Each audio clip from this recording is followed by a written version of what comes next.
Plage, climat et douceur de vivre. Pour les retraités français, la Thaïlande est aujourd'hui un pays de cocagne. Je suis très heureux. Je dis souvent que c'est la meilleure partie de ma vie.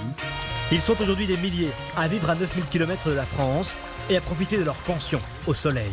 On mange matin et soir au restaurant, ce qu'on pourrait pas, même si on n'est pas malheureux en France, on ne pourrait pas se permettre la même vie. Coût de la vie, soins de santé, vie sociale, la Thaïlande serait-elle un petit paradis pour les retraités français ? 2 ans et demi que Didier Plouhinec, 64 ans, vit à Phuket. Je me suis dit, lorsque je serai en retraite, je ne vais pas aller à la Pointe du Raz, là-bas d'où je suis originaire, passer l'hiver dans la brume et l'humidité. Il était hors de question, quoi. Après 30 ans comme professeur d'éducation physique à Cherbourg, ce Breton s'est donc installé sous les tropiques thaïlandais, avec un visa retraité. C'est ça que vous êtes venu chercher en fait? Voilà, le soleil, la mer, le beau temps, le plaisir de naviguer en toutes circonstances. Tous les 2 jours, Didier Plouhinec s'offre une grande balade d'une 20aine de kilomètres en paddle, sa passion. Il y a un sentiment de liberté qui est incroyable. Je suis tout seul en mer, quoi. Il y a personne. Je croise, des fois, je vois des tortues. L'autre jour, j'ai vu un espadon qui a sauté devant moi. À Phuket, ce célibataire s'est trouvé un petit appartement au confort qu'il a souhaité rudimentaire. Donc voilà, dans mon petit salon, ça me sert de stockage pour le matériel des copains, le pagaie, planche. J'ai mon petit bureau où je fais mes rapports de sortie en mer. Une deuxième planche de course qui est là. Ma chambre de 18 mètres carrés avec vue sur le garage qui est extrêmement bien. Bon, c'est un peu chaud, mais ça va quand même.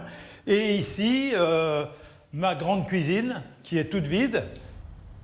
Avec 2000 € de retraite mensuelle en Thaïlande, Didier Plouhinec vit confortablement. Mais comme pour chaque retraité, ce sont les soins de santé qui coûtent cher ici. J'ai une assurance Thaï et qui me couvre pour les frais d'hospitalisation. C'est la formule in-patient. Si je vais en consultation de jour parce que j'ai mal quelque part, je vais devoir payer. Sans être remboursé. Sans être remboursé. Et l'assurance santé coûte combien par an? Et l'assurance santé, je l'ai payé 1700 €. À Phuket, d'autres font le choix d'un logement plus haut de gamme, comme Bernard Cusset, 65 ans, et son mari. 4000 € de retraite au total pour ces 2 anciens employés, arrivés de la région parisienne, juste avant le Covid. Bon ben voilà, le jardin, la piscine, dont on profite beaucoup. Eux aussi sont venus pour le soleil, le coût de la vie, mais surtout pour trouver une atmosphère qu'ils jugent plus apaisée qu'en France. On finit par oublier qu'il peut y avoir de l'agressivité, de la violence, de la méchanceté, de la jalousie, parce qu'ici, honnêtement, on rencontre jamais ça. Donc c'est vrai que, quand on entend les gens nous parler de comment ça se passe en France ou quoi que ce soit, on se dit, mon Dieu, qu'est-ce qu'on est bien ici, on est vraiment loin de tout ça. Une qualité de vie qui suscite la curiosité de milliers de Français. Sawaddik, bonjour à tous, bienvenue dans une nouvelle vidéo sur ma chaîne Kathleen à Phuket. Kathleen à Phuket, une Toulonnaise installée depuis 10 ans ici, est devenue l'une des youtubeuses françaises les plus influentes de Thaïlande. Regardez bien cette vidéo puisqu'on va parler des 5 erreurs à ne pas faire quand on vient d'arriver en Thaïlande. Allez, c'est parti.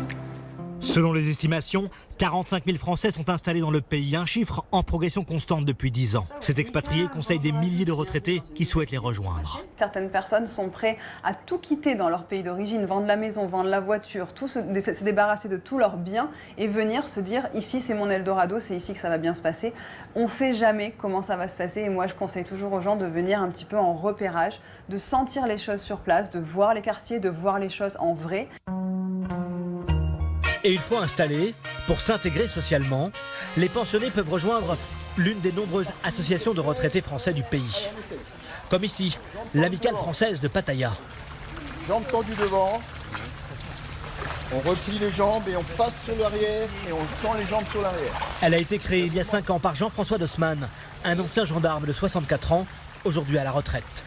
J'ai jamais pu, durant toute ma carrière, consacrer du temps aux autres. Et c'est ma contribution un petit peu pour aider les autres. Après s'être sentie isolée pendant 3 ans de retraite en Franche-Comté, Jacqueline Leroy, 72 ans, a retrouvé ici une vie sociale.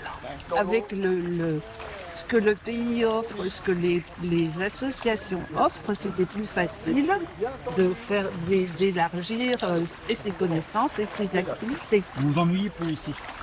Je ne m'ennuie plus. J'ai commencé le badminton à 70 ans. Et puis je joue. Mal, mais je joue.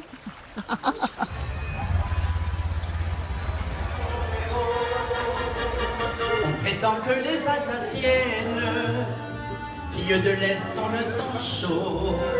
L'amicale de Pattaya compte désormais 400 membres.